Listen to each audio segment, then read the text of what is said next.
Thank you, YouTube.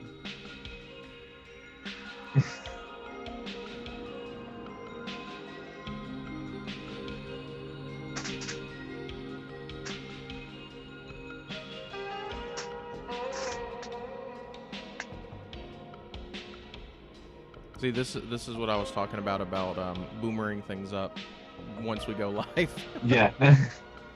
All right, here, YouTube's finally cooperating.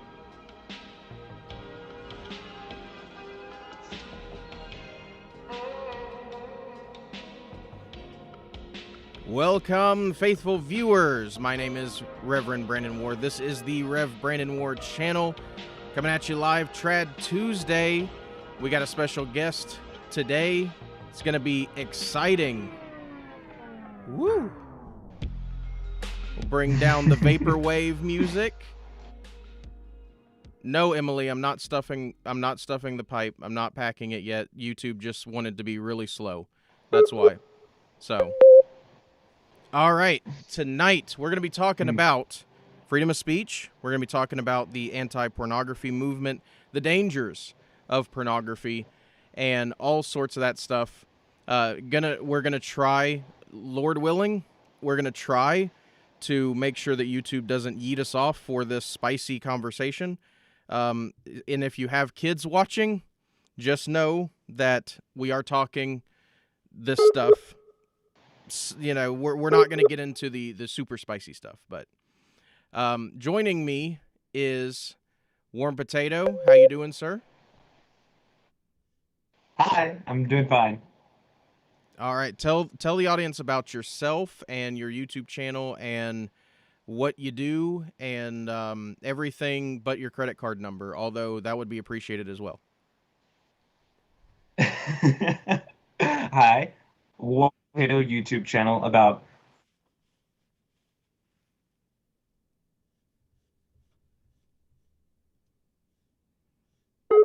Oh no, something happened, chat. Regarding.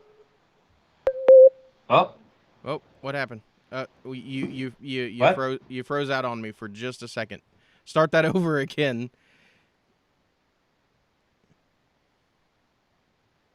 Politics. A lot of social commentary. In this case, the pornography movement and promiscuity in society and all the rest of that, kind of being conservative in every point of view. Awesome stuff. So, I brought you on because one of the videos that you did, a recent video that you did on the Free Speech Coalition, if I could talk correctly, on the Free Speech Coalition really intrigued me, and it was something that was very fascinating, especially from the point of view of this. I guess would you call it an advocacy group? They say they're free speech, they're for free speech, but really they're just pro pornography. Can you give the audience a little bit of a taste of that, without giving away the full video because I would prefer them to go to your YouTube channel and watch the full video because it is fascinating.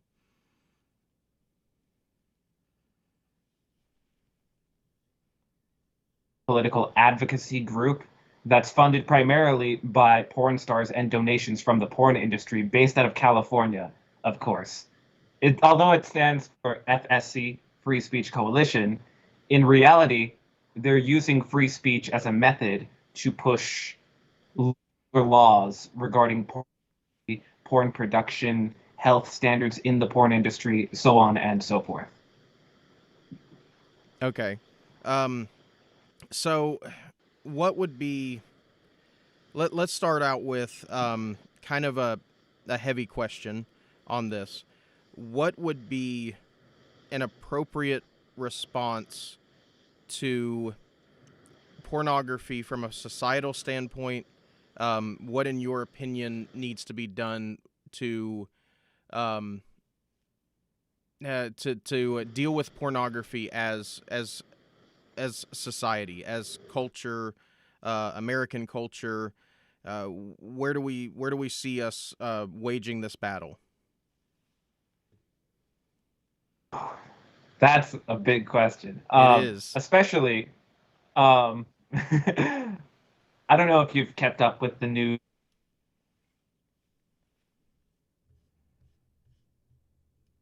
consensual pornographic material were found on Pornhub, they've now instituted a verification system. You can't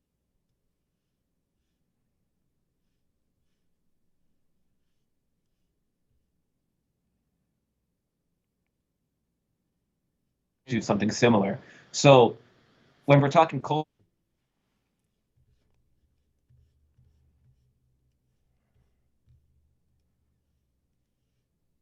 porn producers, but I don't know if that's a good thing. They are All right. I don't know if you can hear me, but you keep breaking up on me. You keep freezing up. So I'm getting like You little want me to bits turn and off pieces. my camera? We can try that. Yeah, we can try that. And I'll switch to a different scene. Hmm. I, Hold on one second. Yes, chat. We were joking before stream, or at least I was joking about when it's time to go live is when things start to boomer up, and I basically completely jinxed the stream tonight, guys. Sorry. Put an F in chat for me, please. And I gotta mute that.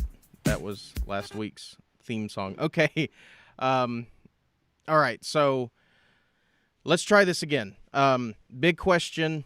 Where do you see us fighting pornography as a society go? Right. It could be in the business sphere. It could be in the governmental sphere. In the business sphere, we have rights to put forward a verification system for age and identity and all the rest. Alternatively, we could rely on the government to make the change instead, because Visa and MasterCard making these decisions for us is a pretty slippery. You know what I mean? Right. So I guess, Right. I guess the question, I guess I should have started with this question, which is, why do we need to fight pornography in the first place? What is the point of this? What's the danger of pornography?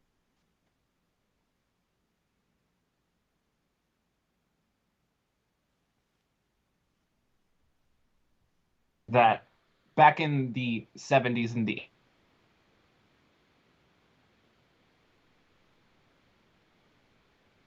Oh, so region. Huh? oh no, I think we lost them, guys. Hold on one second. Give me a second. Everything's just going going insane. I think it's the pro pornography people. They're trying to ruin our stream. Oh my gosh. What is going on? Oh no. No, why? More F's in the chat, please. This is not good, guys. We have lost. We've lost big time.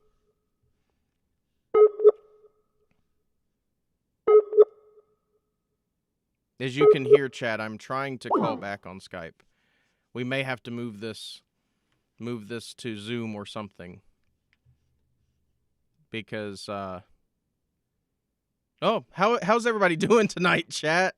That was WarmPotato. Please, if you could, because we're trying to fix this, and he's being a great sport about all of this, or at least trying to be.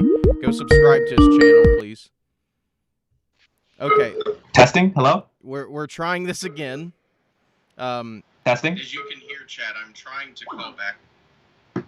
Okay. Hello. Yeah, I can hear you now. Can you hear me? Yes, I can hear you. Okay, so I guess the Wi-Fi dropped or something. yeah, I don't know. I'm going to assume it's my terrible internet and just leave it at that. So, Okay. so yeah, everybody in the chat is giving us some F's, and this is the work of the enemy. Pornography destroys your soul. Zoom zoom in the room. So the chat is helping us out with some comedic relief. Okay, let's try this again. Why Okay. should we be when did I fighting? drop out? pretty much almost immediately after I asked, why should we be fighting against pornography? What is the danger? Oh my God, I was talking to myself for like 10 minutes. Oh no. Oh, oh man. Oh, that's horrible. Well, we're gonna try it again. You know, we have to press on. The show must go on. Of course. Um, so you were asking why we should oppose pornography, correct? Yes. Yes. Um, as I was saying to myself earlier, the average age that kids would come into contact with pornography back in the 70s and the 80s was around 15, 16 years old. Present day, depending on the country that the polling is done in, depending on the region of the country, it can be from 8 years old to 12 years old. And when a child is viewing pornography at age 8, it can be very traumatic, whether they realize it or not, because numerous studies have gone over this. I don't want to fearmonger to people, but I think it's common knowledge and common sense that an 8-year-old has nothing to do with pornography and shouldn't be in contact with that kind of material, you know? Exactly. Exactly. And there's been a lot of studies, and while there is always a contingency of people that says, well, you know, this person over here, and they'll name some pornographic, you know, actor or actress or whatever. They were exposed to pornography at a young age, and they turned out fine. Although I would kind of wonder about their definition of turning out fine. As chat is saying right now, yeah, it does destroy family, society. Um, there's a lot has been done on, and I'll link it in the description. Some of the studies that have gone through the chemical processes in the brain, what pornography does, damages frontal lobe. You know, pornography addiction is as much as everyone wants to. Everyone who is pro pornography wants to say that, oh, this is just a made up thing. No, pornography addiction does exist, and it's actually pretty pervasive in our society. Do you have any points to add to that? Um, yeah, it's pretty interesting how this is all developed regarding porn addiction because, you know, with Reddit, there's the no fap movement, no Mm-hmm. fapping. And this has also kind of gone hand in hand with feminism and the porn is misogyny movement coming Mm-hmm. together with both more conservative leaning and liberal leaning folks for different reasons opposing pornography. So it seems like we're making progress. I don't want to be too negative, you know? Right.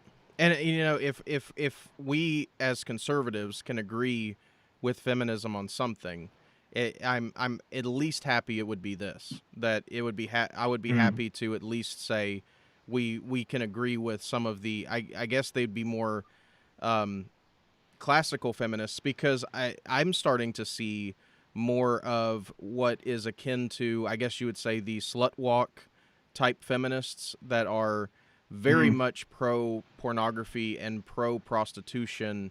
You know, there's kind of a heavy wing in feminism right now dealing with that stuff. Mm. Yeah.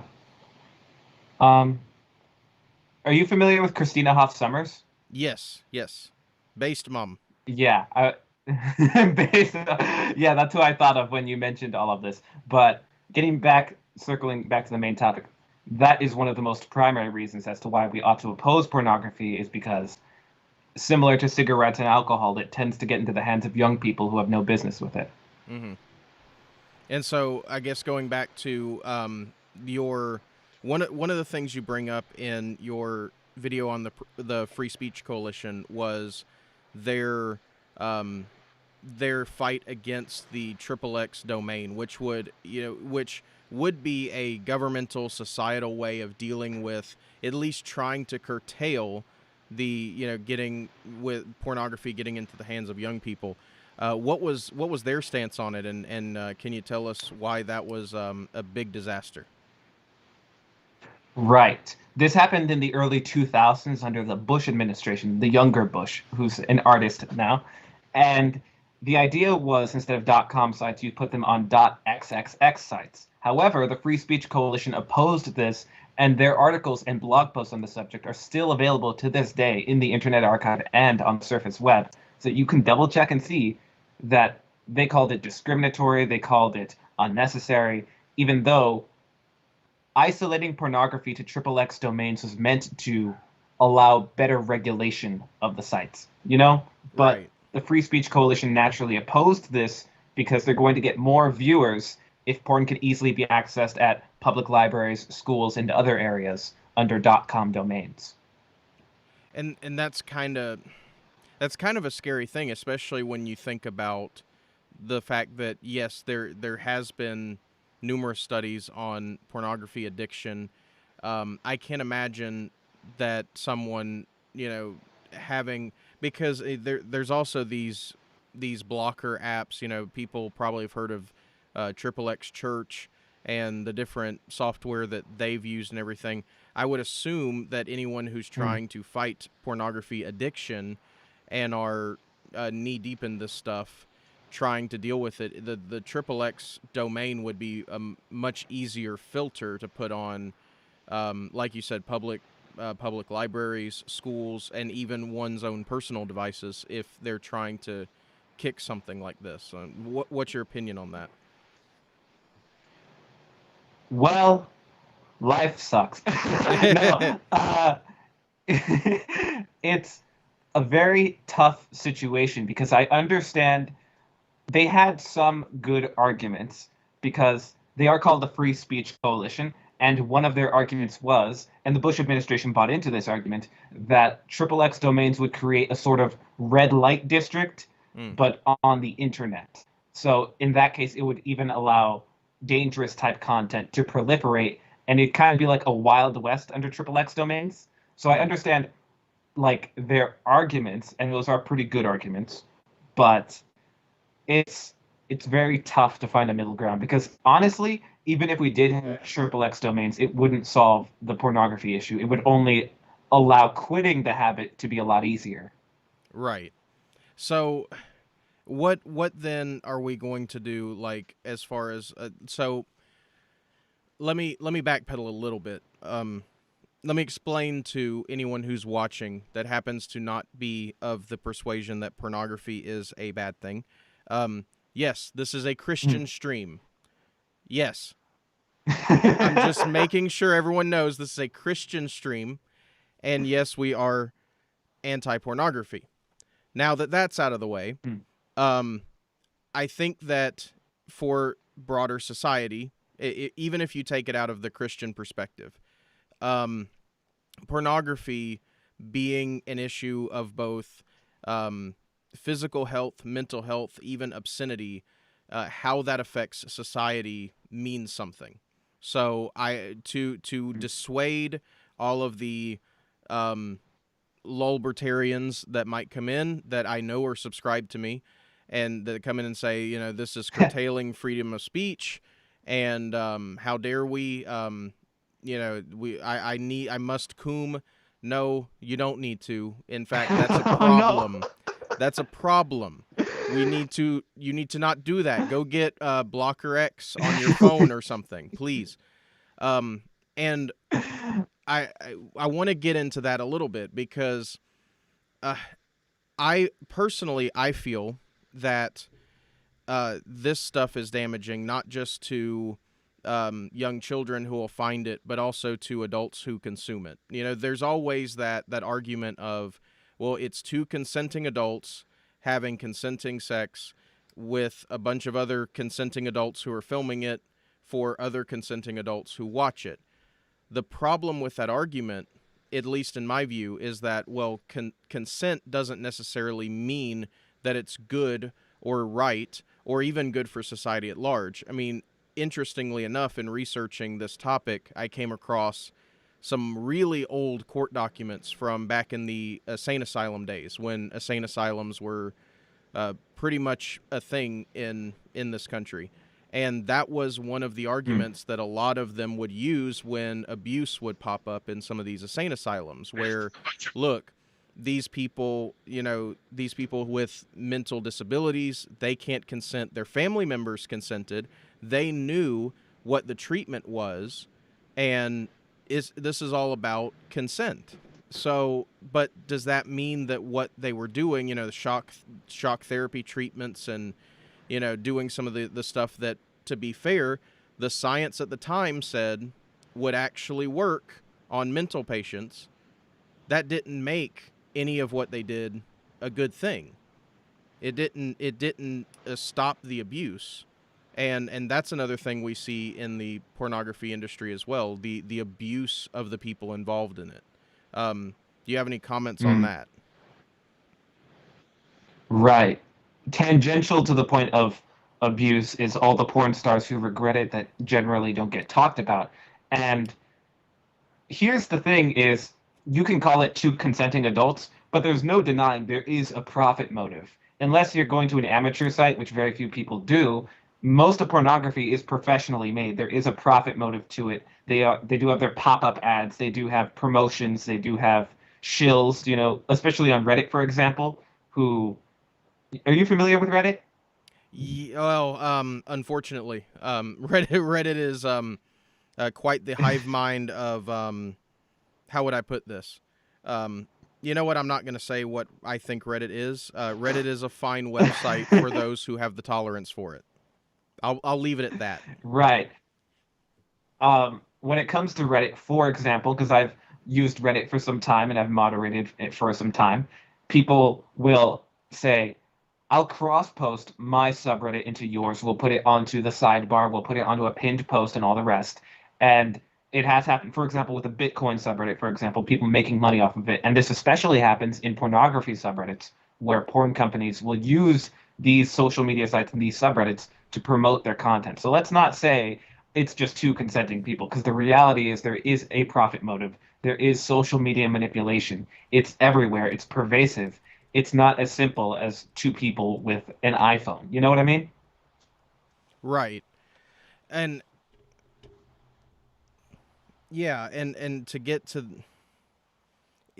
I think the consensual argument really falls apart again when you consider that this argument's been used before in other cases, in cases where there's clearly something that would be morally reprehensible. I mean, I don't want Susan to eat me off of YouTube, and so we're gonna use acronyms.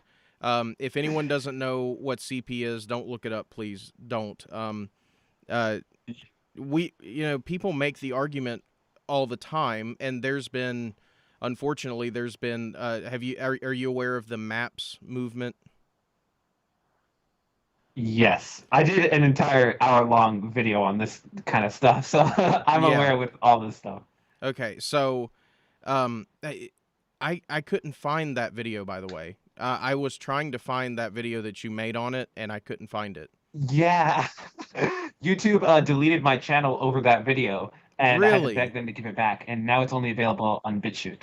Okay, so I need to go on BitChute then, because I was wondering if Yeah, that was pre-ban or post-ban, or post-deletion, I guess you'd say. Yeah, so that was yeah, pre-deletion. yeah. Okay, so So since that's the case, sad.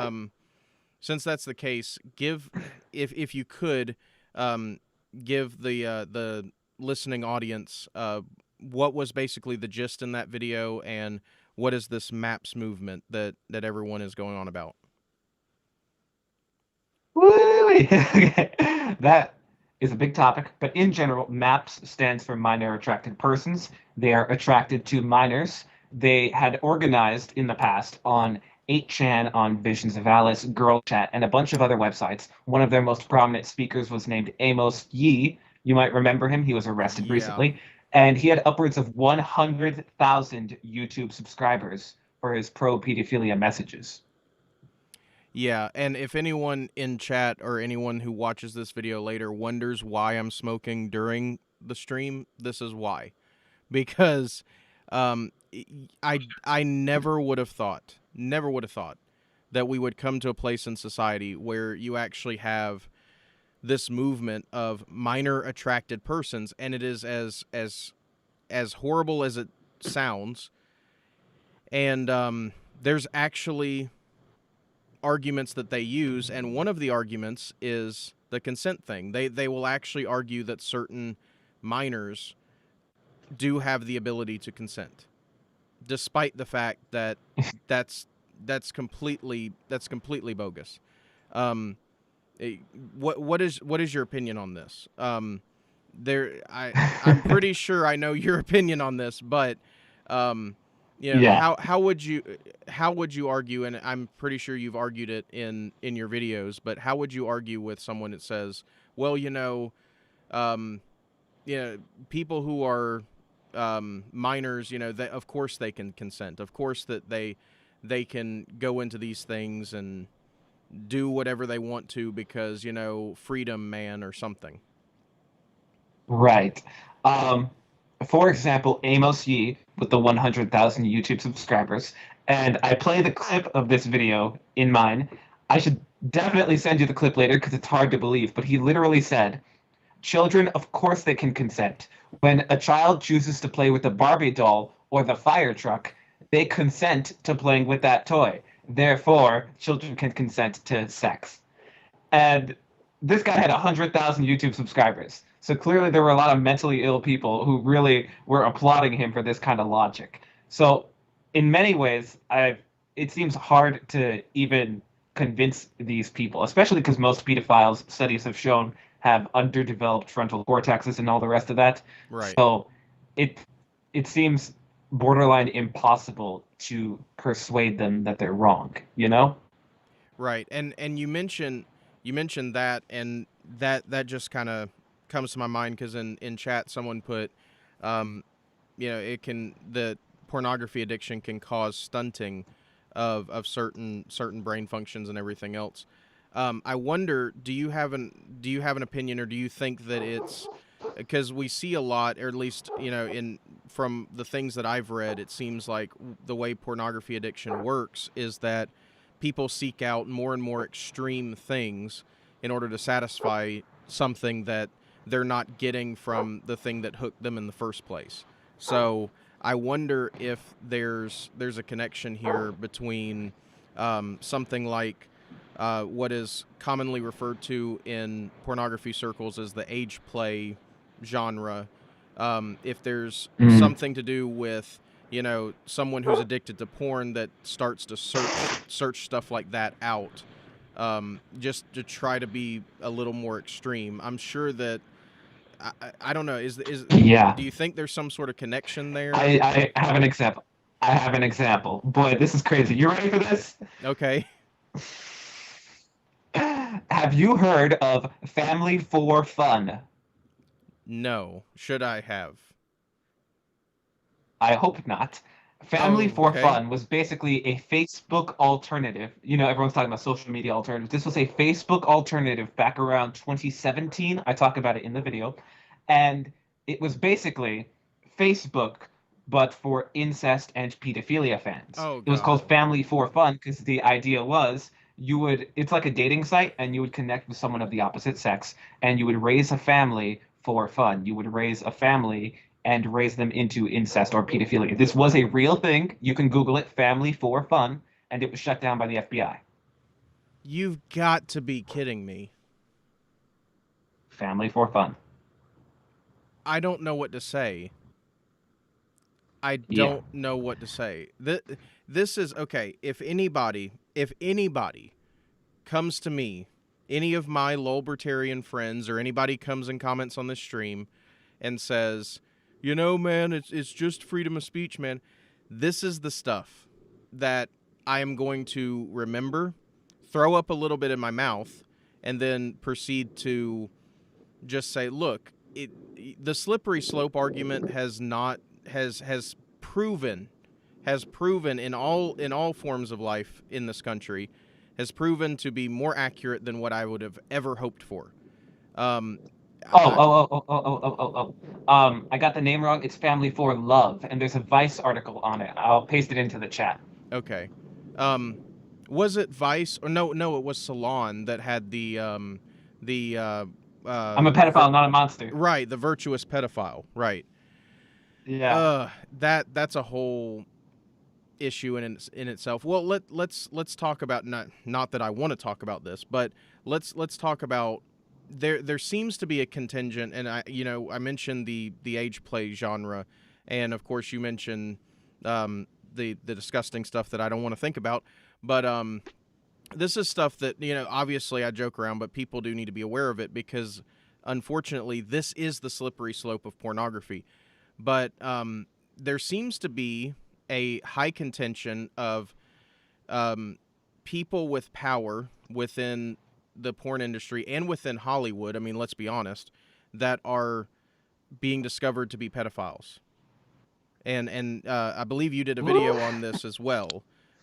So how does this? How do you see this? How do we combat this as a society? Obviously, we condemn it and everything, but do you see any hope in the future on us, especially getting rid of the pedophiles in Hollywood? Right. I talk about this in the video I did on Trump's shadow war on pedophilia. I don't know if you made it to the end of that. It's a very long video, but here's the thing. The Nexium sex cult in Hollywood was well known for years. Jeffrey Epstein, as a pedophile, was well known for years. He had previous convictions and had a pedophile island. His plane was called the Lolita Express. Jeffrey Epstein was well known under the Obama administration. Nexium was well known under the Obama administration, so Right. on and so forth. And yet, they were never prosecuted, in large part because Bill Clinton had ties to both groups. You know what I mean? So the only way for these groups to go away would be for politicians not to associate with them, and that's impossible. you Right, know? right. It does. I think it just seems like, and this is just my observation looking at it. It seems like these people think that they can get away with anything, and I think that's what that kind of escalation, the of trying to thinking that they can be above the law and be can abuse these minors without anyone knowing or without finding out, or even if they do find out, they're powerful enough that you know that Jeffrey Epstein can be suicided. Yeah. It's tough. Yeah. Sad, but what are you gonna do? Yeah, and I think that goes back to this is something is one thing that we haven't necessarily discussed is the faith aspect of this, because I know a lot of people will come on, like I mentioned before. Um, yes, this is a Christian stream, and we're going to be talking from the perspective of two Christians, but this affects people whether they are Christian or not. I think first off, we're not taking a holier than thou approach to pornography, and we're not being prudes either. Um, I don't know what your opinion would be, but nudity in art is not pornography.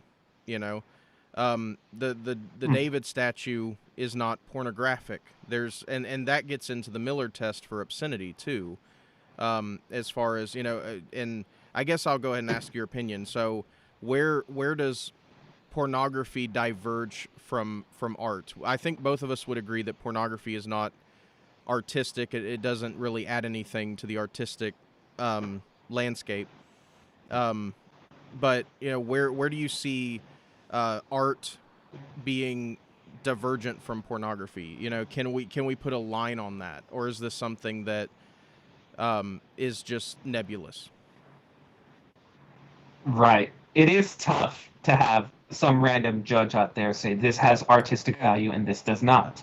But, you know, this is why so many people say it's either one way or the other. Either we act puritanical and ban everything, or we end up like Japan with Lolicon, with practically child pornography, where in their little Lolicon comics they even say, I'm a second grader, what are you doing? And all the rest of that. Right. So, like, wherever we draw the line, there will always be obscenity. So it would seem almost as if we're drawing the line arbitrarily. Mm. But it's kind of like, are you aware of the Free the Nip movement? Yeah, that goes into that whole slut walk thing that I was talking about earlier. Right. We have breastfeeding is allowed in public, but free the nip is not, because that would be showing your breast would be qualified as obscenity. Mm-hmm. So we're always drawing the lines in kind of arbitrary ways, but it's a good thing I'm not a legislator because I don't have the answer.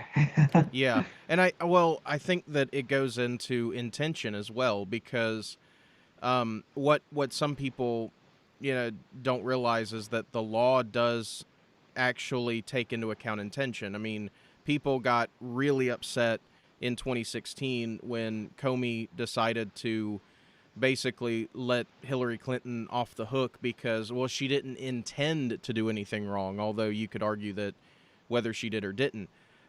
Intention is Yeah, baked into the law, and I think that that would be something interesting to discuss if we were legislators and we were trying to look at this issue of pornography because it is affecting society, and it isn't something that I think is very constructive to society. I think it's very detrimental. Intention would be a big thing. What is the intention of the piece supposed to do? Is it supposed to be inciting some sort of lustful action? And to be fair, there are very many in this day and age. There are many perverts who can get off to pretty much anything. Um, as true. as as I mean, you can get a Sears catalog and someone can make that perverted, I guess. Um, but the intention of the people that are putting together the Sears catalog are not trying to you know do that, obviously. So I think intention Are might you be a sure? way. I mean, I mean, for all intents and purposes, we're talking legislatively here. I think that Hmm. because the law does take into account intention, that would be something interesting. I would like to see a legislator kind of look at that from an intention standpoint. What's the intention behind this piece? Is it intended Hmm.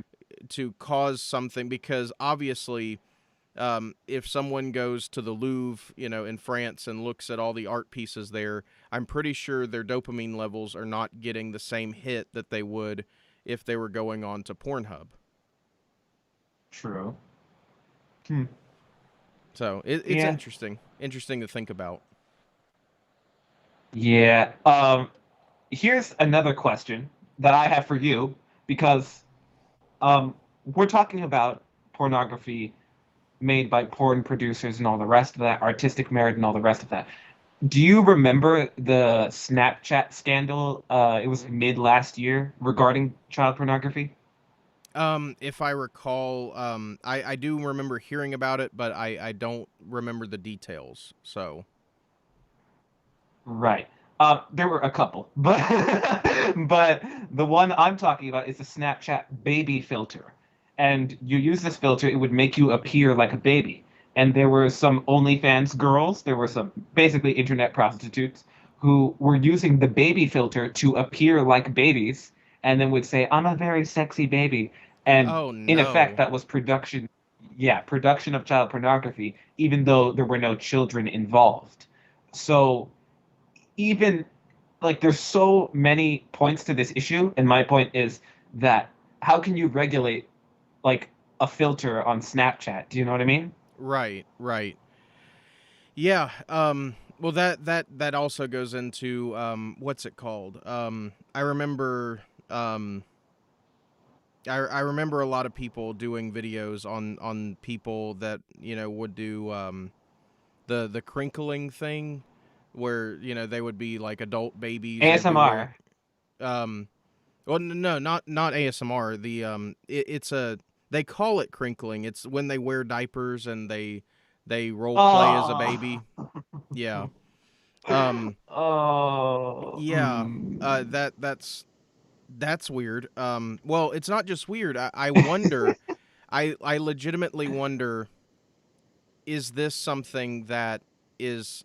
This is something that's obviously affecting some sort of mental health. I mean, for I, we didn't talk about this prior to the stream, but I'm actually a bivocational pastor, and I work in adjacent to the mental health field, pretty much.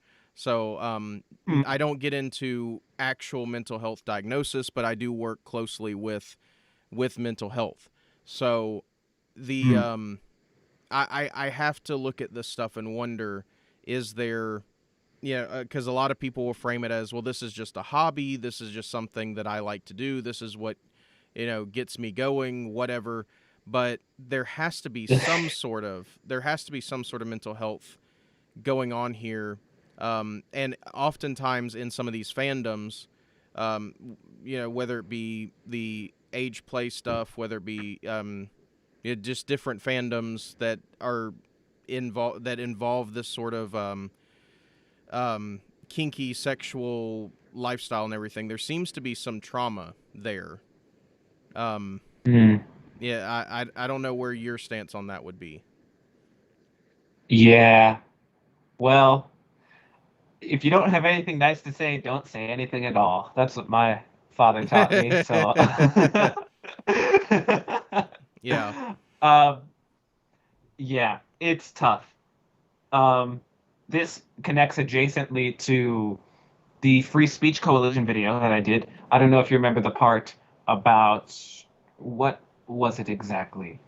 Oh, that the Free Speech Coalition was lobbying against a certain law that said you cannot portray in an adult film someone who is assumed to be underage. Even if right, they're right, 18, you can't show a girl and pretend she's like in high school, right? And that's why, in general, you don't see very many of those videos anymore of girls in high school because it's against the law.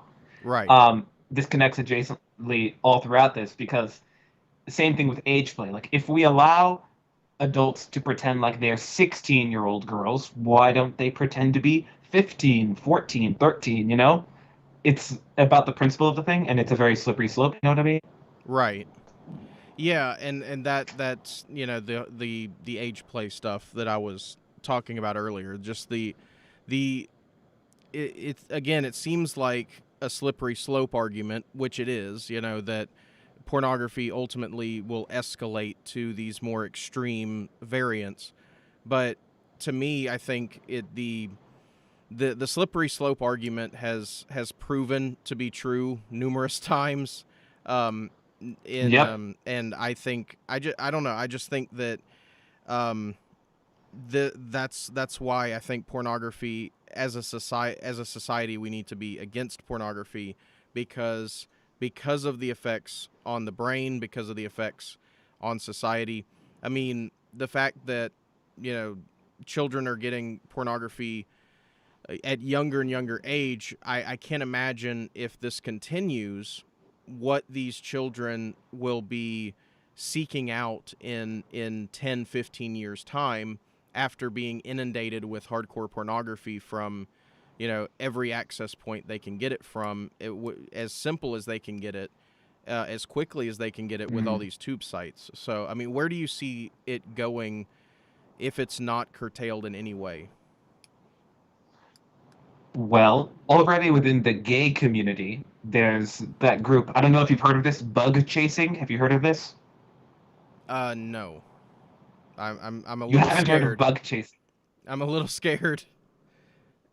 Yeah, you should be. So, gay people cannot get pregnant. They do not have uteruses. They cannot uh, get pregnant, right? Okay. Yeah. So they developed their own side fetish. In fact, there's even a YouTube documentary. It's a documentary that was on ABC or something, but it's now on YouTube. It's called The Gift. So maybe look that up. I'm gonna actually put a note down to remind you, just so that you can get traumatized too. The Oh no. Gift. It's called gift giving, bug chasing, and the idea is for gay men to give each other STDs, to give each other HIV, because you can't get pregnant, so you would instead mark your property by infecting them with an STD. What? Yeah, again, the documentary is called The Gift. So go ahead and look it up on YouTube so you can get traumatized too. And it still happens to this day. I actually did a video on it a long time ago. And here's the thing is this is the most absurd thing. You've heard of all these sites getting taken down, like Parler got taken down, and Gab as well has been taken down in the past, and Mm-hmm. all the rest. All these sites are getting taken down. There are certain forums on the web that promote bug chasing, and you've probably heard in California they decriminalized infecting someone with HIV. I live in California, so that freaks me out, man. um, so California is already yielding to this behavior, and it is no longer a crime in California to give someone an STD. Are So you we can already kidding? see where this is going. Oh my. I don't. I know you can't see me on camera. I don't know if you have the stream pulled up, but I have you on my phone. uh, my facial expressions are I don't know how to handle this because I don't even know where to go from here. I'm shocked. I'm absolutely shocked. And I'm not a prude. I know some people will come in and say I'm not you know, that I'm a prude or whatever. I'm not, but I just don't understand giving each giving your partner an STD is a turn on now. I don't know what Yeah. I I don't know. I don't know what to say. I'm shocked. Where do we go from here? I don't know. Um, uh, I'll read some chat, I guess. Emily says, I worked with AIDS Depressed. patients. They tell me they've been gifted. Okay, so someone in chat knows. Oh, I told you. Okay. Listen, they didn't cover that in seminary. I'm sorry. I didn't cover that when I went to school to be a pastor, okay? Now, although I will say, with my shock and everything over this, I feel, how would I feel? I feel that this seems to me to be a huge, um, how do I put this? I'm trying to wrap my mind around how I would counsel someone like this. Um, Yeah. there's I something could here just. that's missing. Uh, uh, Go ahead, because you're probably better at, you know, gathering your thoughts than I am at this moment. no, I just had a side. I just had a side question, kind of related to homosexuality. Okay. It has nothing to do with the topic at hand. But when two gay people are married, and Jesus said you're not allowed to divorce, Mm-hmm. if they come to Christ, I have a gay friend who I've known him since high school, and he's decided to become a Christian, but Mm-hmm. he's married. Is he Okay. allowed to get a divorce?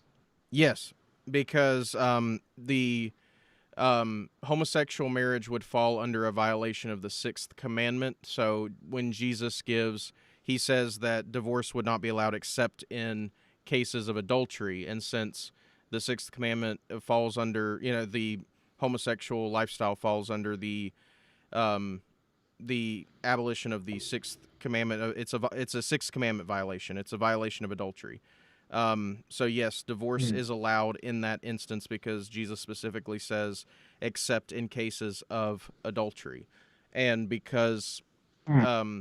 because homosexual acts, homosexual relations would be considered a adulterous, you know, breaking of the sixth commandment, then divorce is perfectly fine. Hmm. A good answer. Good answer. You should write a blog or something. Huh. Yeah, well, yeah, I guess.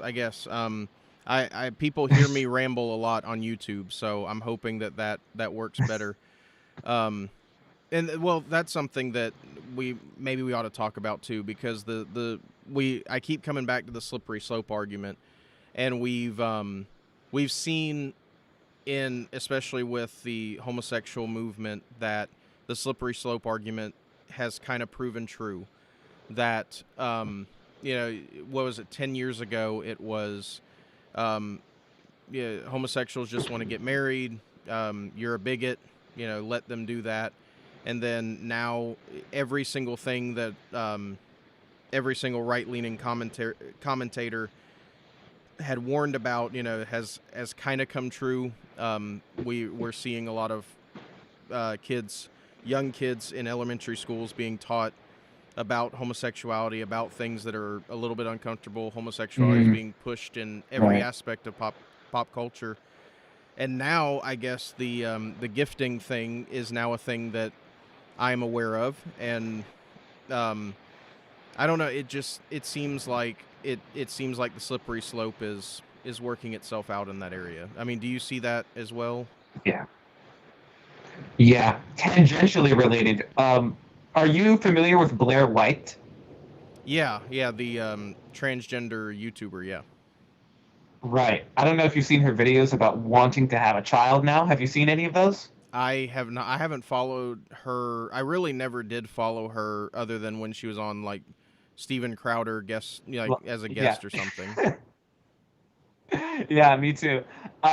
She recently released a couple of videos because she wanted to have a child, so she went off of her hormones, hoping to revert back to being a man with functioning testicles. Mm, And it didn't work. She remains infertile, can no longer have children. So this connects back to sexual immorality, people becoming more sexually liberal, doing whatever they want without regard for their bodies. And now Blair White is unable to have a child, and you can watch her videos on the topics and how difficult it's been for her emotionally and physically and all the rest of that.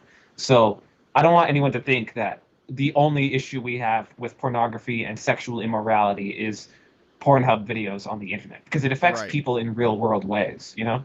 Right. And it exactly. That's something that in this is something that I try to tell people too when I'm talking to them, especially about me, because the typical thing, even with some conservatives, is when you talk about these issues, it's, well, why do we need to talk about this? This is not important. Just let people live however way they want to live and do whatever they want to do. The libertarian mindset, and what what I try to get over to them is that, look, if you care about these people, and I genuinely do care about, the people in the homosexual community, the trans community, there's some stuff that is deeply rooted in again, abuse going on within the community. This stuff weighs on people. I think that sexual immorality, as the Apostle Paul describes in 1 Corinthians 6, it is a sin. It is a sin unlike any other sin because it's a sin against one's own body, and so imagine the toll that would take on someone over the span of their life. The sexual immorality, sinning against your own body, in those ways. Um, I think as Mm. Christians, we do need to be loving but also be firm and say, this, obviously this is wrong, but why is it wrong? It is wrong because it is Mm. going against the created order, and the created order is there for a purpose. It's there to give us life and not to drain life from us. Mm. Yeah, it's tough. Yeah. Yeah. um, Yeah, it's tough. Anyways, back to the issue of pornography as to whether or not it's going to be solved. You never gave like a clear answer as to when it came to Visa and MasterCard and them penalizing Pornhub and X videos. Do you support Visa and MasterCard in their efforts, or do you not support them? Remind me again what Visa Mastercard did specifically. They pulled out of Pornhub and the X videos, so you can't buy premium subscriptions and all the rest of that from those sites any longer until they instituted an identity verification system to make sure everyone is above the age of 18 who uses the site. Do you support Visa and MasterCard kind of imposing their will onto these sites, even if you agree with them? I would say yeah. In this particular area, I would say that because what they're doing is actual, by limiting their services to those sites, it's making those sites, become more aware of what's being posted there, and to try at least to verify what is, who is in there, because there's been so many controversies about. There was this trafficking victim that had a video uploaded onto one of those sites, and oh, there's CP uh, there, and I think that needs to be, because again we go back to the difference between freedom of speech, obscenity, intention, things like that. If Visa and Hmm. MasterCard were saying we're going to pull our funding, or pull payment processors from someone because we don't like their opinion, that would be a little bit different than look, you possibly are uh, allowing illegal activity on your site, uh, and possibly even human trafficking and child pornography. We're not going to allow payment processors for something like that. I think that is completely justifiable. Don't you think it's a slippery slope? I don't think it's a slippery slope only because again we have to have and okay, let me back up. It could be a slippery slope if we don't define what obscenity is in the law. And I mentioned the Miller test earlier. Um, Unfortunately, the Miller test is a little too vague, and maybe we need a newer, maybe a little bit more sufficient test.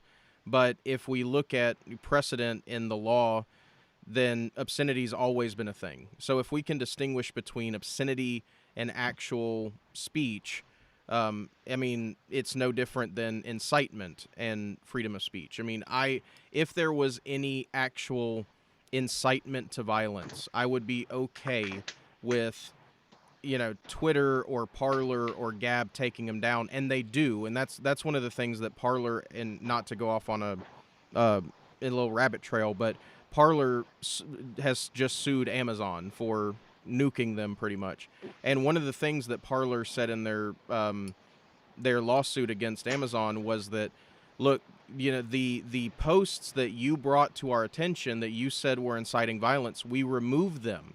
We removed them before there was even a problem. And so they are doing what the law requires. They are doing what Amazon even required them to do, and they still got nuked from the internet. That's a little bit different than um, that goes into I believe that is a free speech issue. That is a free speech issue because um, incitement of violence is still illegal. And Twitter removes it, Gab removes it, Parler removes it. It's okay to remove incitement of violence. It's not okay to remove somebody saying that they're inciting violence, but really you just don't agree with their political opinion. Um, so that all applies to the pornography issue of if we can get a really good legislative and precedent in the law of obscenity, then I think that it's going to be a little bit easier to kind of know where that line is. Right now, we have a lot of people who don't really know where the line is, and unfortunately, Hmm. that's just the way it is in our world that glorifies pornography. Hmm. Yeah. Um, okay. I'm thinking of a polite way to talk about how our culture tends to give kind of like a free pass towards sexual immorality when it comes to our political side. Mm-hmm. Do you know what I mean? Well, if you're wanting to Like, be polite on this channel, you don't have to be. Trust me, I have been very unpolite on a lot of things. I really don't. You can say the most impolite things as you want, man. right. So I don't know if you've seen them, but I've done two videos on top 10 Democratic Party sex scandals and top 10 Republican Party sex scandals. Mm-hmm. And you can see how people react differently on either video. On one video, they'll say, those Democrats are all perverts, absolute perverts. And then they'll go on the Republican video and then they'll downvote me and say, how dare you? And then Yeah. vice versa. You know what I mean? Like people tend to give their side a free pass. There's very few people like yourself who are just like blanket call balls and strikes. You know what I mean? Right. Yeah, and I try to do that because yeah, nobody should be giving free passes, especially when it comes to the sexual immorality thing. Um, if someone's being a pervert, they're a pervert. I don't care if they're left, right, or center. You're a pervert. Stop being a pervert. Hmm. Do you remember the video I did on Tucker Carlson? Did you see that one? Yeah, I saw that one. That was horrible because not on your part. That was on Tucker's part. It was horrible because and here's the thing with Tucker Carlson and people like that. And you know, I I liked some of Tucker Carlson what he says, but I think he likes to court the libertarian side of things, and I think that's a huge talking point within a lot of libertarian circles. This idea that the government shouldn't be restricting even laws of consent. They should not be. It shouldn't even be involved in that. I mean, I think that was a huge problem. I didn't like that. Right. And you saw my video on Harvey Milk. Yeah, yeah. Um, Yeah. Yeah. that Because you mentioned just general sexual immorality in our society, and that's a primary example. exactly. Well, I mean, you did a um, the top pedophiles in Hollywood and stuff like that video as well. Um, I Hmm. think that unfortunately, as much as I have been shocked in this live stream on many occasions, this is stuff that people need to be aware of because it's something that as pornography grows and as sexual immorality grows within this country and within a lot of the world, unfortunately, we're going to have to deal with this, and especially within the church. I mean, um, we're going to have to look at especially the victims of these things and in a way that's going to be helpful, in a way that's going to be, leading them to Christ, and in a way that is going to be ultimately that's going to bear the burden with them. Talking about what the scripture says, bear each other's burdens. When someone comes into the church and they've been victimized, the last thing we need to do is act prudish or holier than thou. We need to bear their burden and show them that Christ has already bared their burden on the cross. Right. More importantly, I think regarding politics, and just because you have conservative social values doesn't mean that you have to be conservative when it comes to the Republican Party, for example, because Right. there have been people who have seen my video on Tucker Carlson and say you shouldn't have done that, you should take that video down, and all the rest. And here's the thing: is like, how are you going to say that you care about the victims, and then here's someone who Tucker Carlson who talks so flippantly about it and who seems to encourage that type of behavior, and everyone's like, well, he's Republican, I don't want to criticize a fellow Republican. You know what I mean? Like, it's just, I don't think Christians should be political. Do you feel the same way? Right. Well, I mean that goes into where someone's values truly lie. You hear a lot of people saying, oh, I just vote for the lesser of two evils, and I guess I can understand what they're saying in that sense, but there's also this faction of we got to toe the party line. I don't think conservatism, whether it be a social movement, political movement, whatever, I don't think it's so heavily married to the Republican Party that we that when there's someone within our own ranks that is wrong, we can't say that they're wrong, and not just wrong, but have a very abhorrent opinion. I think in fact that's a conservative value, is to heavily disagree and to call each other out when we are wrong. Hmm. Yeah. You said earlier, especially among sexually promiscuous groups like age play, transgenders, and all the rest, there's a lot of sexual abuse going on. Hmm. And that ties back to Harvey Milk. The reason why I brought him up, Harvey Milk, is that strangely enough, as I said in that video, rather than idolizing someone like Alan Turing, the code breaker during World War II, the LGBT movement has they've literally named boats after him. They've put him on a postage stamp, Harvey Milk. They've, like, Medal of Honor in his honor, Barack Obama gave to the Harvey Milk Foundation and all the rest of Right. that. The LGBT movement and their idols are predators. And yet, if you talk about this, people like people are afraid to talk about it, and it's similar to the Martin Luther King Jr. issue, where, like, on the one hand, I understand the Christian perspective to salt your words, to season your words depending on who you're talking to, Right. but where do you draw the line? You, being a Lutheran, where do you draw the line on being direct with someone versus salting your words? Ooh.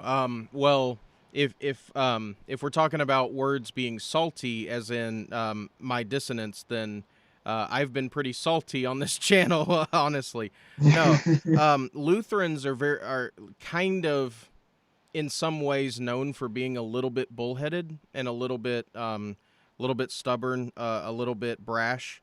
So I can I see that. do get that. And in fact, some of my other videos, especially when I am talking to, how would I put this? Christians of other persuasions that are really going outside of their domain. Like I have some videos on some people within the Eastern Orthodoxy wing of the church that got really their head got a little too big for their shoulders. So I was pretty Mm. blunt in how I dealt with them. So much so that my bishop asked me to calm down. So I did. um, yeah. Yeah. But Mhm. I, I I think that it's an issue of wisdom. You know, being as the scripture says, you know, being as wise as serpents but as gentle as doves. You know, there's a time and a Mhm. place for very hard discussion. There's a time and a place even for um, even for some brash language um, in the proper context, but we should never do it in a way that is sinful, in a way that is unrighteously angry or unrighteous in any way, shape, or form. And where that is, really, again, it's based on the particular situation and the conscience of the individual which you happen to be talking to, or even your own conscience yourself. So, I mean, everyone hates when I say something like I don't know, but in this situation, it's one of those. Look, every single situation's different. I might be brash Mm. with somebody if they're needing it, but I might be more gentle with someone else. I There were some theological, like, well, I was on Plebion Media last night with Don. There was some theological issues that me and him don't agree with. It wasn't very wise for What is me. his denomination? Oh, I think he's just a general. He doesn't really go to church. He doesn't really know what he is, but he does believe in God and Jesus and stuff. And we actually talked about how wrong internet atheists were, so that was wonderful. Um, Mm. but there was some theological stuff we disagreed on, but it wasn't wise for me to hijack the stream and say, "Well, here's where you're wrong about this, this, and this." And not in that moment. You know what I'm saying? But Mm. in certain situations, I might. It just depends. Right. Hmm. But I do think some issues are important enough where it would be important to hijack the conversation. Oh I yeah, mean, I don't yeah. know what your issue with the Orthodox is, for example, but one of the issues I have with the Orthodox is their view of angels and how they've named all the angels, and they have this. I don't know if you've read their theology on it. They have like this Mhm. hierarchy of the angels. There's like the high level angels and the mid level and the low level, and they Mhm. all have names, and like none of this is in the Bible, and they just pulled it out of thin air, I guess. Right. And I would have no problem, like confronting them on that. Like, you should not be issuing prayers or putting so much of your energy into something that's not in the Bible, you know? Right. So I Yeah. would be pretty aggressive on it. I don't know what your issue with them was, but I think it's perfectly fine to be aggressive sometimes, you know? Oh yeah. Yeah. Everyone everyone in the chat knows I've been pretty aggressive on a lot of issues, especially when it comes to the East. Um and the thing that got me with the East was, you know, a lot of their traditions, they claim apostolic tradition. Ultimately, you can't claim apostolic tradition if it contradicts what the apostolic writings, which is the scriptures, say. So you can't claim to be an apostolic church if you don't actually, if your tradition does not go back to the apostolic teachings, which is found in scripture. And then you also Mm. have a lot of people within the Eastern Orthodoxy, you know, they're well known in Eastern Orthodox circles for having a very big ego and thinking that they're the smartest people in the entire world. And so I kind of had to go hard on some of those streams just because, Ye- yeah, that's kind of annoying. I don't like it when people of my own persuasion do it, and I don't like it when other Christians do that as well. Don't act like you're better than anybody else. mm, yeah, tough. Yeah. But anyways, yeah. So I think it's important to be tough on certain issues, like Blair White, for example.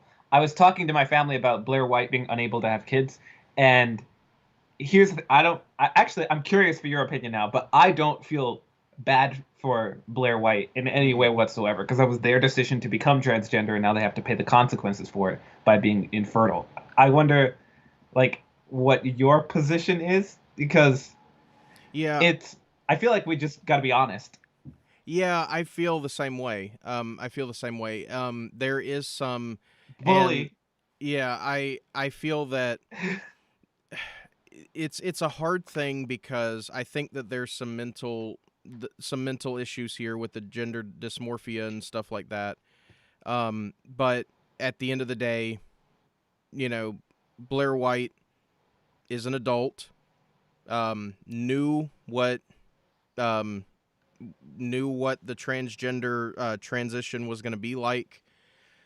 This is not something, and you also have to wonder, how is this going to affect the raising of that child? And I know people don't like, I know Mhm. people hate to think about that because, oh, this crazy, crazy Christian is going to say that gay people and everything can't raise kids and love kids. Listen, every kid deserves a good mother and a good father. I don't care. Like, there's not very many things that we deserve in this life. That's one of them. That's one of the only things that we deserve: a good Mhm. mother and a good father. And I genuinely do not believe that if you raise a child in a particular environment where they're inundated with homosexuality or transgenderism, I don't think it's going to bode well for the child. The child may grow up and Mhm. may be a perfectly fine individual. They may be perfectly, they may not be a burden on society, whatever. I'm looking at this more of a heart issue than it is, does this person function well? Um, the heart um, is going to be affected in some way if a child is raised in that environment. And I don't care if people think I'm hateful for saying that. That is the truth. Ye. Susan's gonna delete you. Yeah, yeah. I try my best to walk on eggshells around Susan, but you know what? Sometimes you just got to say what it is. Mm, okay. Um, Getting back to the issue of the porn industry and pornography and all the rest of that, there are two topics I wanted to broach and to um okay, the first one, I don't know if you're aware of it, of the growing number of sex ed programs, at least within California, that are introducing sex toys into the classroom. Have you heard of this? I have heard of it. Yes, unfortunately. Yes, you have heard of this, This exactly. is one of the few And things I have heard this, of. yeah, this is one of those things where people say that the proliferation of pornography and sexual immorality in our society will have no effects. It's behind closed doors. Why are you judging them? It's, they're doing it in their own free time. It has no effect on anyone. But what we see is slowly but surely it seeps out into the public sphere. You know what I mean? Right. Well, that goes back to the slippery slope argument we were talking about earlier, in that, you know, people have said for a while, oh, there's slippery slope. That's a logical fallacy. No, it's showing itself to be pretty pragmatic at this point. That oh, don't regulate what's in the bedroom. Well, now the bedroom's coming to your local, elementary school. That's not Hmm. something that at least it's not something that any rational person or any sane person should be for. Unfortunately, we've got a culture and a society that has forced rational and sane people to believe certain things because of the fear that they're going to get labeled as bigots. Hmm. Right. That was the first side topic I wanted to mention. The second one, referring back to my video on the horrors of the Free Speech Coalition regarding STD testing and how the Free Speech Coalition lobbied against STD testing within Los Angeles and California.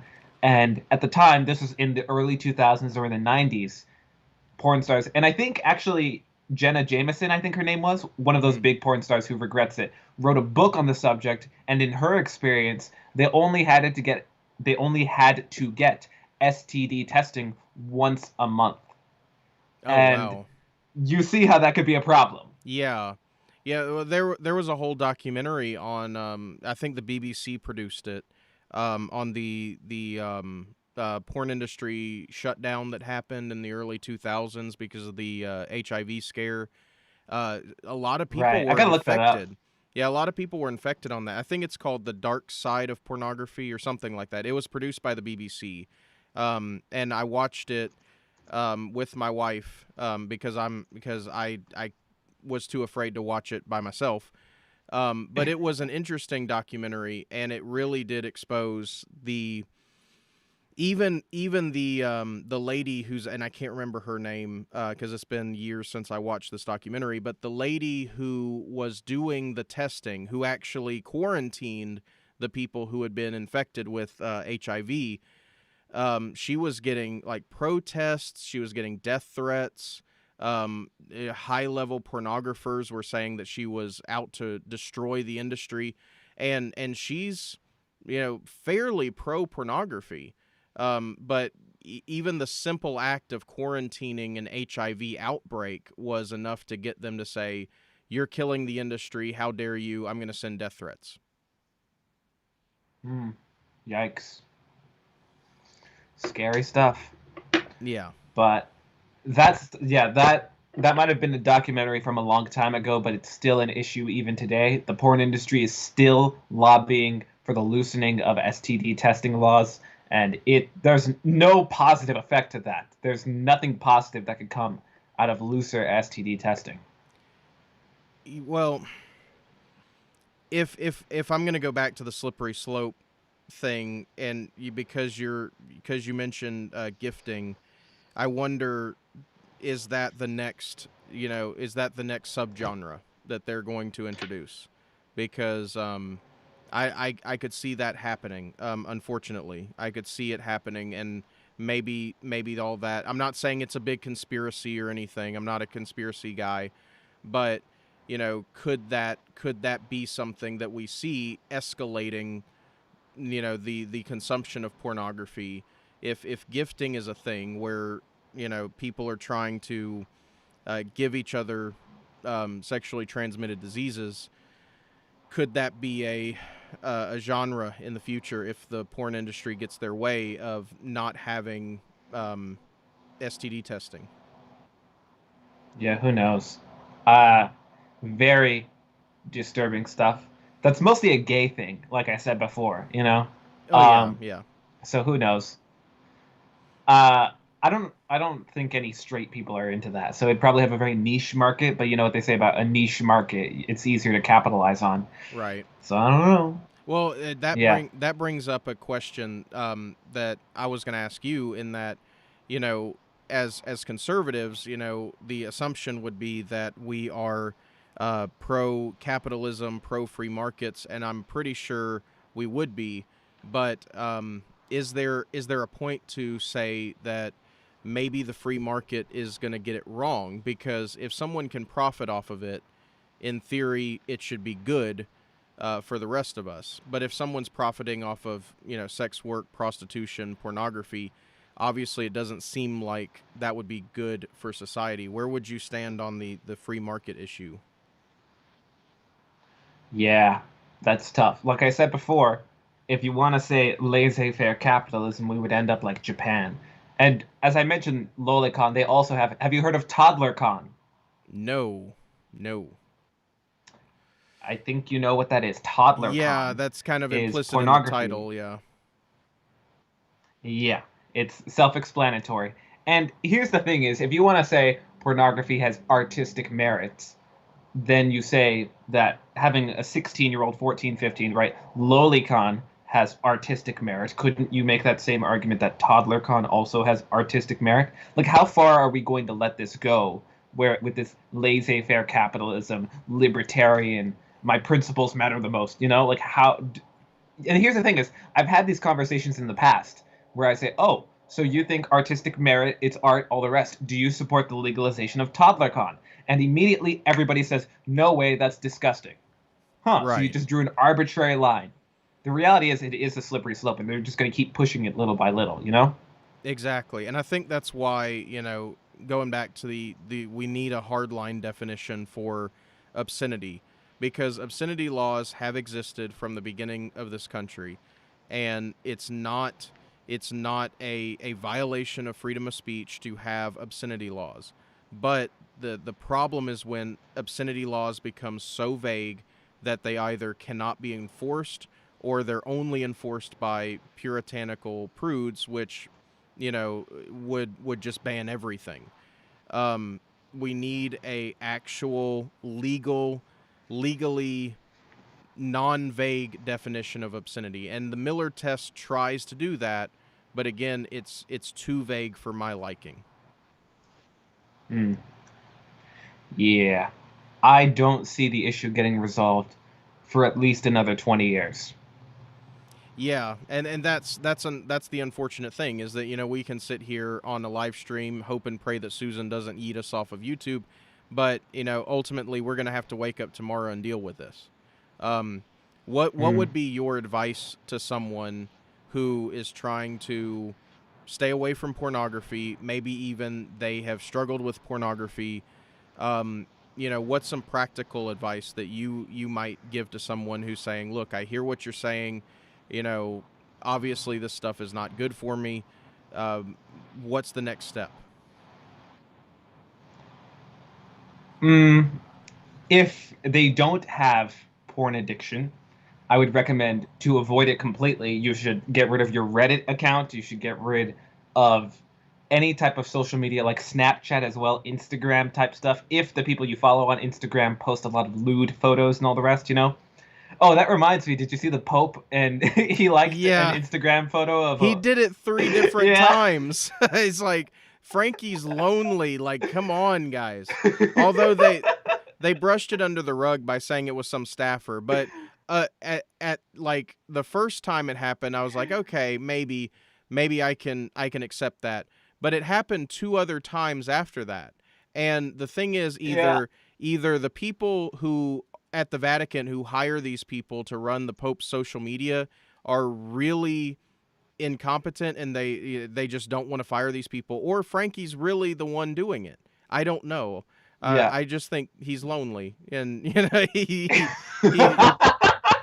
maybe they ought to take a cue from Lutherans and let the Pope marry somebody. Oh no. Gross. Yeah, yeah, and Um. Anyway. Huh? no, go ahead, go ahead. Getting back on topic. If they don't have a problem with it, avoid getting a problem with it by deleting Instagram, deleting Snapchat, deleting Reddit, and all the rest. If you do have a problem with it, I recommend one of those phone apps. I don't know if you've seen them before, but they track how long you've gone ever Mm-hmm. since you relapsed into your habit, whether it be Yep. alcoholism or in this case, fapping. Yep. So get one of those phone apps and it tracks how many days you're able to go or even how many hours you're able to go and just try to build your way up. Like say if it's become part of your daily routine, try to go 1 day without it, try to go 2 days without it, you know? Right. So modern problems, modern solutions. Exactly, exactly. And I'm going to recommend a specific app for anyone who is struggling with pornography, because I've I want to. I'm not sponsored by them or anything, but I want to give at least one that I'm familiar with and one that I've recommended to people before. It's called Blocker X. And it actually does that. But one of the cool things that Blocker X does, not only is it very thorough, and it's very helpful because it doesn't just block the pornography sites, but it also blocks a lot of lewd stuff on things like Instagram, Facebook, stuff like that. But also, it has a emergency button which can be put right on the home screen of your phone, and if you're just you're just having a rough time, if someone is struggling, or if they just need a break from social media or the phone completely, it will you hit that red button, and it'll completely shut down those apps, everything except calling and texting. That's it. That's all you can do on your phone for an hour or 2 hours or however long you need, right? Really good stuff. You can also add accountability partners on there. Of course, I have my wife as my primary accountability partner. And no, Mm. I'm not sponsored by them, but I do like that app. I do like the app because it's something that I would recommend, and I have recommended it to people who struggle with this. And something, being a Lutheran and being that we do have private confession and absolution in our churches, I would recommend to anybody who is struggling with this, go to your pastor. Go to your pastor, talk with him about it. This is not this type of sin and this type of addiction grows in the shadows. It is not something that you're going to be able to defeat all on your own. It is something that you take 2 steps forward, 3 steps back, and you have to be able to be accountable to someone. And the good thing about having private confession and absolution with a pastor that's going to hear your confession and give you the words of Jesus that you are forgiven, that confession is not going to be divulged. It's not going to be told to anybody. Your sin goes to die with Christ on the cross. So, going back to going back to the cross and going back to the place where you can be forgiven when you struggle, when you mess up, when it feels like it's taking over, is something that every Christian needs to take advantage of. They need to take advantage of people who are willing to help within their local church, especially their pastor. Hmm. Yeah. That reminds me, does your wife watch these streams? She does from time to time. Sometimes she won't catch them live, but I'll Right. know if she's watching. I'll just say I'll know if she's watching. Um, Now I'm embarrassed. no, it's fine. It's fine. I'm more embarrassed because I was just shocked. I thought I came into the stream and I thought, I've done my research. I'm doing, what I need to do.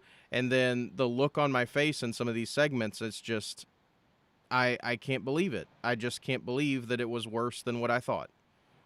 And I'm going to go take a Yeah. shower after this stream. Yeah.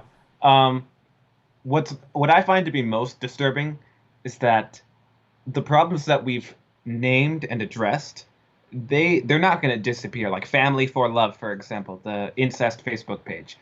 Family for Love is not it's not going to like never occur again. I'm sure Oh 20 yeah. years down the line there's going to be a new site that tries to fulfill the same purpose. It always happens. There's always a replacement site, a successor site. So, even if I don't want anyone to like listen and think that everything's over, it's dealt with, all the rest, because these sites can easily come back just Exactly. as bad, if not worse. Right, and I think especially for Christians, as much as we like to talk about how much better society would be if they would just get over this sin or that sin, sin is pervasive, and it will continue to be pervasive until Jesus comes back, and that is something that as Christians, you know, our ultimately our battle is not against flesh and blood. Our battle is not necessarily going to be winning every single social issue, but it's going to be proclaiming Christ crucified for the forgiveness of sins, because when sinners need repentance, when sinners finally realize that they have a Savior who loved them enough to pay their penalty on the cross, ultimately, that's where the church comes in and gives them this good news of the gospel. And um, sin is still going to lurk. I mean, even if we were to accomplish all we were talking about, banning pornography, getting more legislative definitions for obscenity, whatever the case, there would still be an underground movement of pornographers and human trafficking. It would still be out there. The battle is never completely won until Christ comes back. Right. This reminds me, tangentially related. The way it was explained to me regarding Christ dying for all our sins and all the rest of that, was he has experienced humanity and human life and human temptation. Mm-hmm. Therefore, his sacrifice means all the more. But Jesus never had a wife. Therefore, how could he? He never suffered through the sexual temptations that so many people today suffer through. So doesn't that devalue anything? No, because his bride is the church. His bride is the church. That's a constant thing throughout Scripture. That it's even in our hymnody, especially in the Lutheran Church. The church's one foundation is Jesus Christ, her Lord. She is his new creation by water and the word. From heaven he came and sought her to be his holy bride. For his own love he bought her, and for her before her life he died. Jesus is tempted in the scriptures. He's tempted by Satan, and Hebrews says that he was tempted in every way except without sin, and that's the big thing. Temptation is not sin. Temptation is, well, it's temptation, but to not give in to that temptation is where he shows his divine, his both divine and human nature, because human nature was not created to be sinful. Human nature is not created to be sinful. Our first parents were not created sinful, and yet they fell into sin. Jesus, being the new Adam, he overcomes that temptation. He overcomes those things. The fact that he didn't have an earthly bride doesn't take away from anything that he accomplished, because again, the whole purpose of him coming was to rescue his true bride, which is the church. Hmm.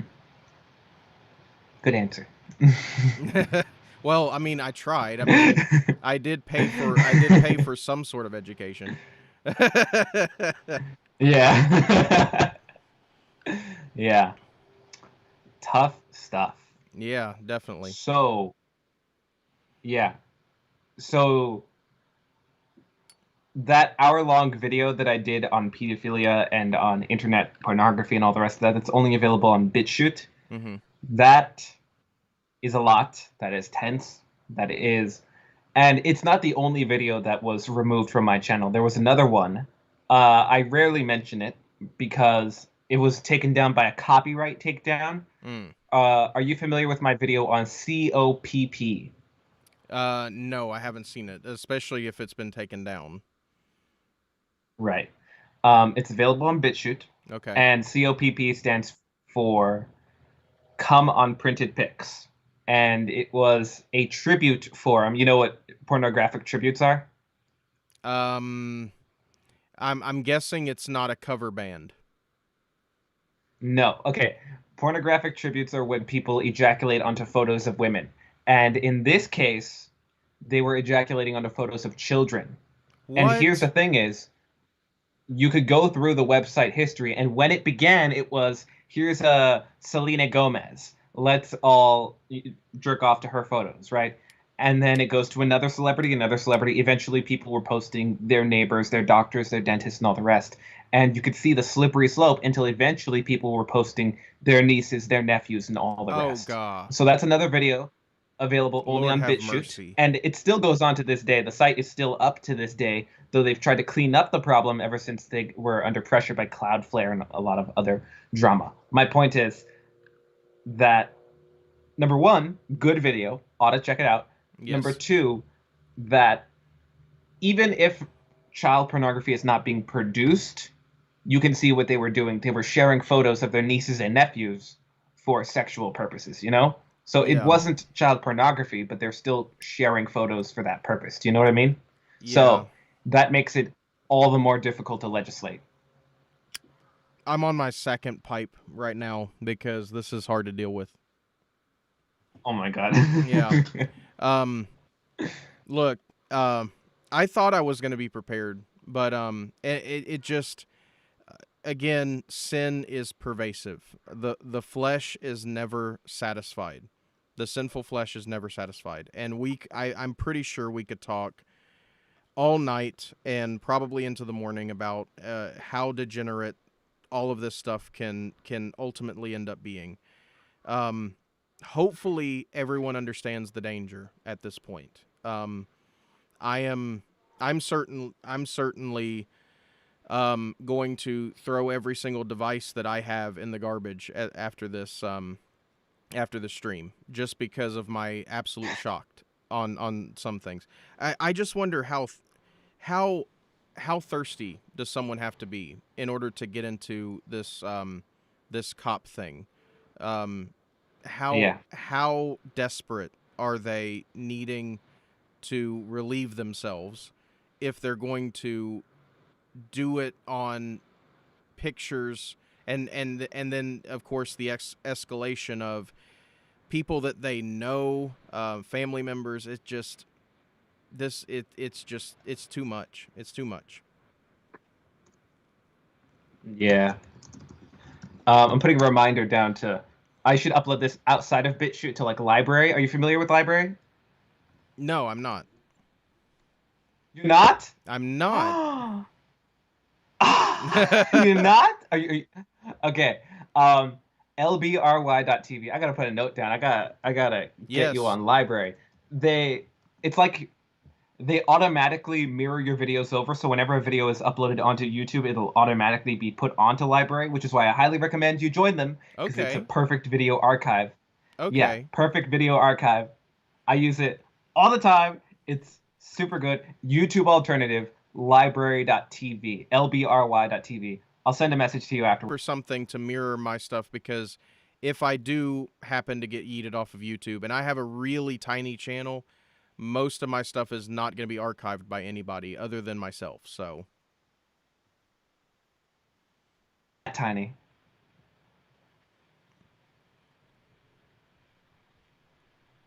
Huh?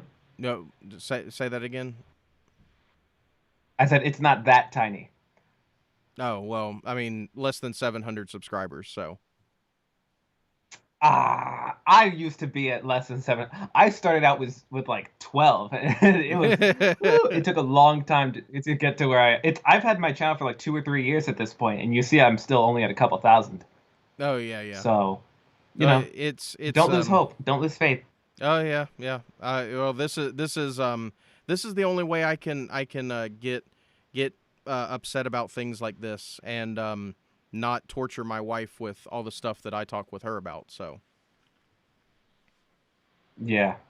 Um anyways, I will upload the videos that are on BitChute over to library. I've been meaning to, but if anyways, that way you can very easily access them. You could also find them on BitChute. I'll probably send them over and stuff just as a sort of historical record. I realize that in the future there will probably be more videos that YouTube deletes off my channel, so it's good to always have backups. absolutely, absolutely.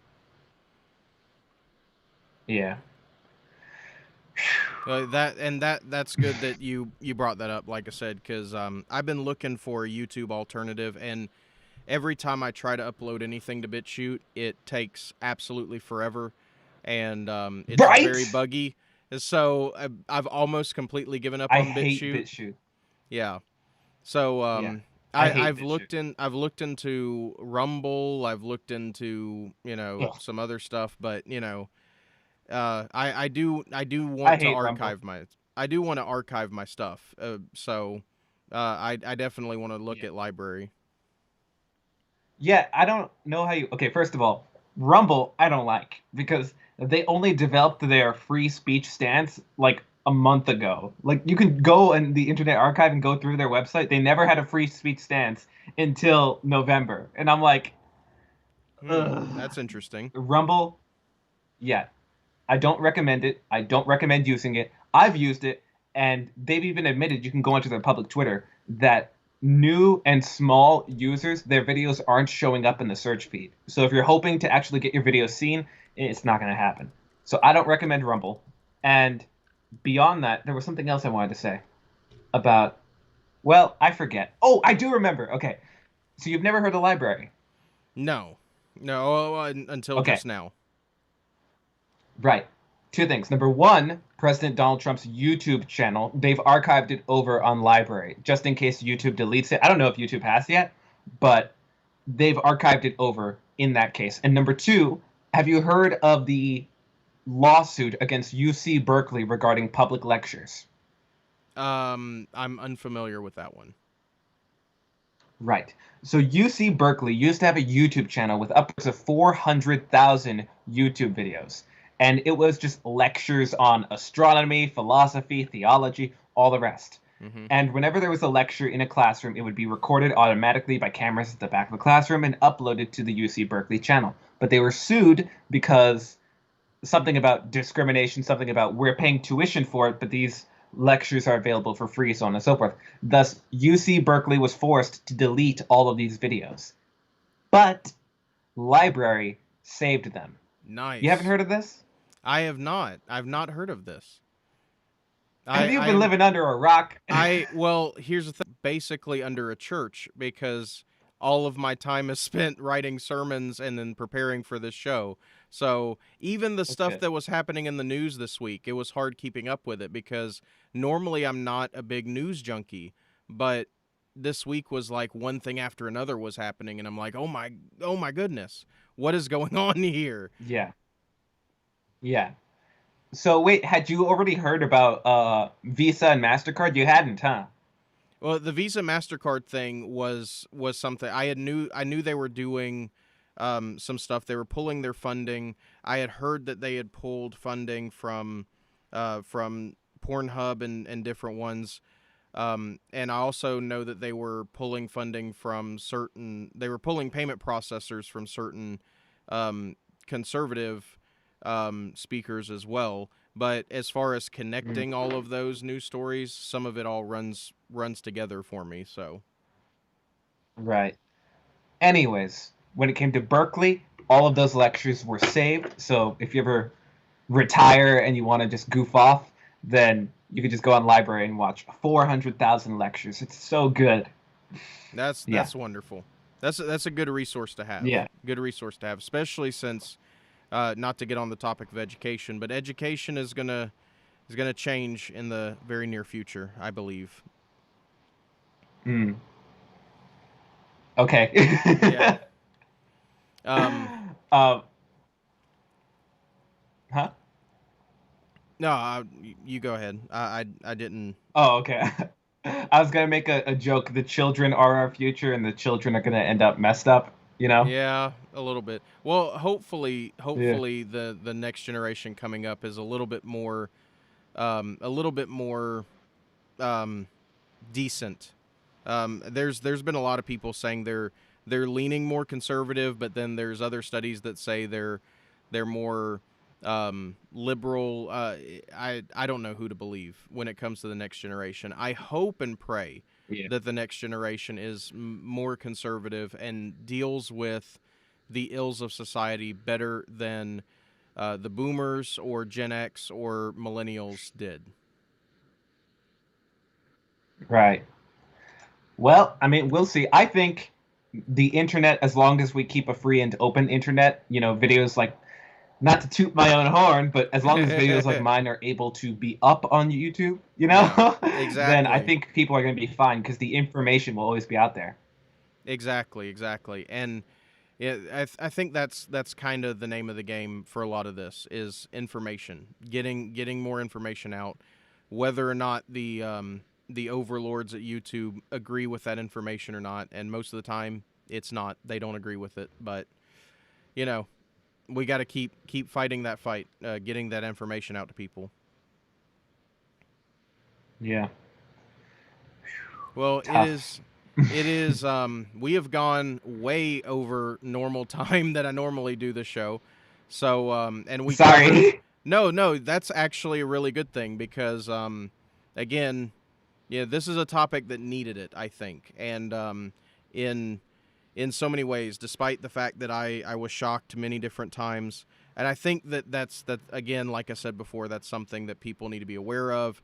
It's something that people need to understand, that this stuff is shocking, and it is going to it does affect our society and how we live, and especially us as Christians. So, any final thoughts, sir? Um, no, I mean, I listed out some of the main points that we talked about. If you want to hear them, just to Mm-hmm. refresh your memory before we Absolutely. end it off, you know? Absolutely.